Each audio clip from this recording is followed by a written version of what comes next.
My group works on quantum cascade lasers, and this is a type of semiconductor device, meaning that what they bring to the table is that they're really compact.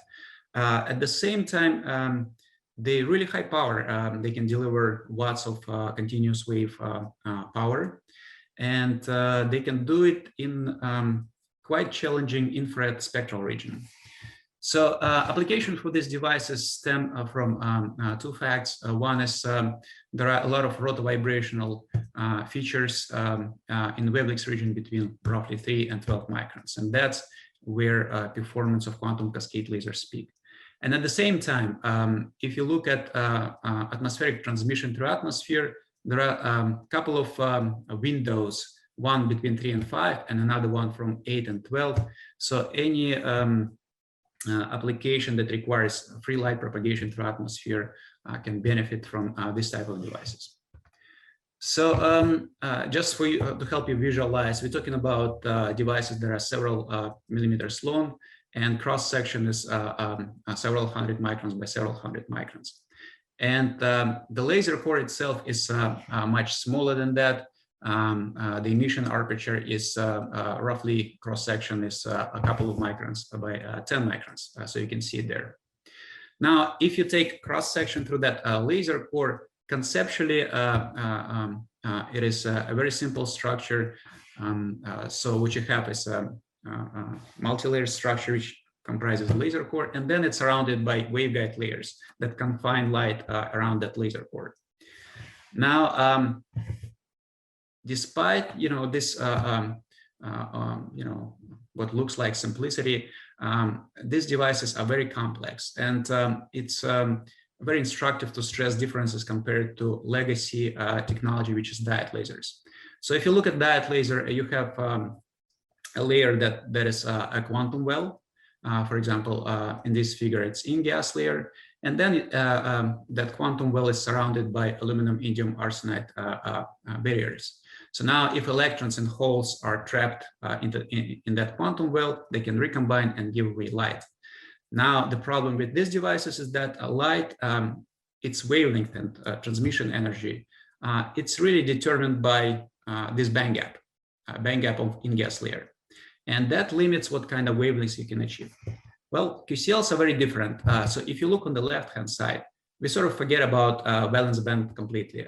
It's filled with electrons. There are no holes. And we are only concerned with what happens in conduction band. So let's say you have a single quantum well, and then you start repeating this structure and make barriers really thin. In this case, those quantum wells, they start talking to each other. And what it leads to is you get so-called mini bands shown by those multitude of green energy levels, and they're separated by mini gaps. So in principle, now you can have recommendation or electron transitions between those mini bands. So when you apply voltage across a structure like this, conceptually, that's what happens. Electrons travel through the structure. And at each stage, and stage is a sequence of layers designed for one electron to emit one photon, they emit a photon. But this process is repeated multiple times. And for example, a single quantum cascade laser structure can comprise up to 50, 60 stages, meaning that a single electron in ideal case scenario can give you 50 or 60 photons in infrared.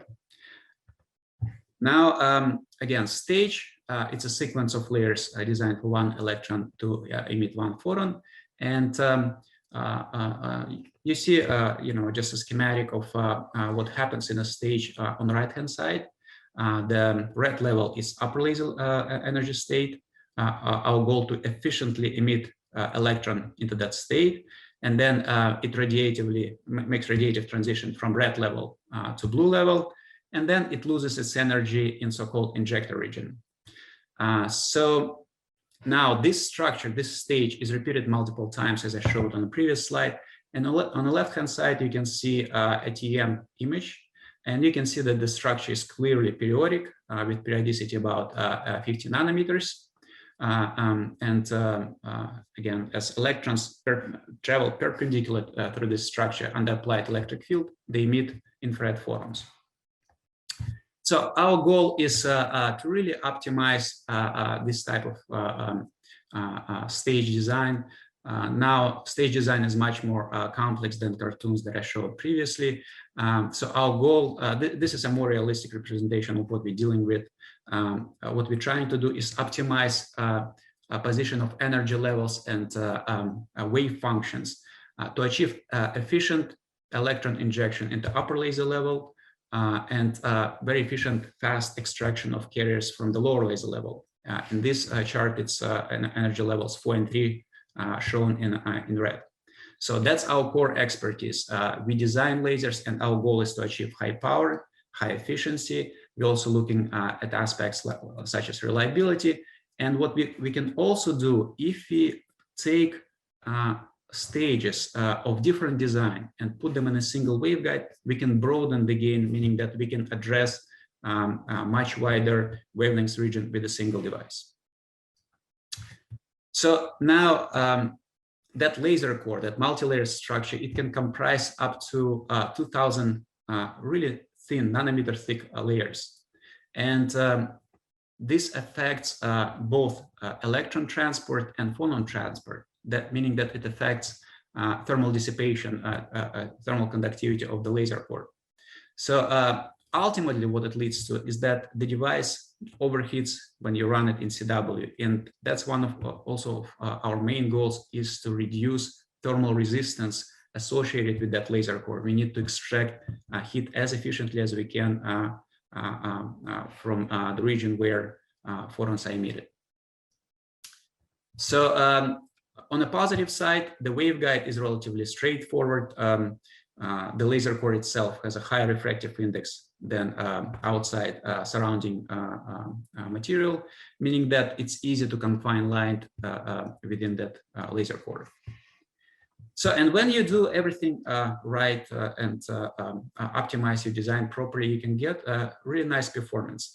So what you see here, the red curve is optical power as a function of injected current. And you can see that the laser starts emitting photons around 0.4 amps of current, and around 2.5 amps, it delivers 8 watts of peak power. We can also get multi-watt operation in CW. And the green curve, it shows you wall plug efficiency. It's essentially a ratio of optical power to electrical power that you inject into the device. And you can see that we're approaching already 30%.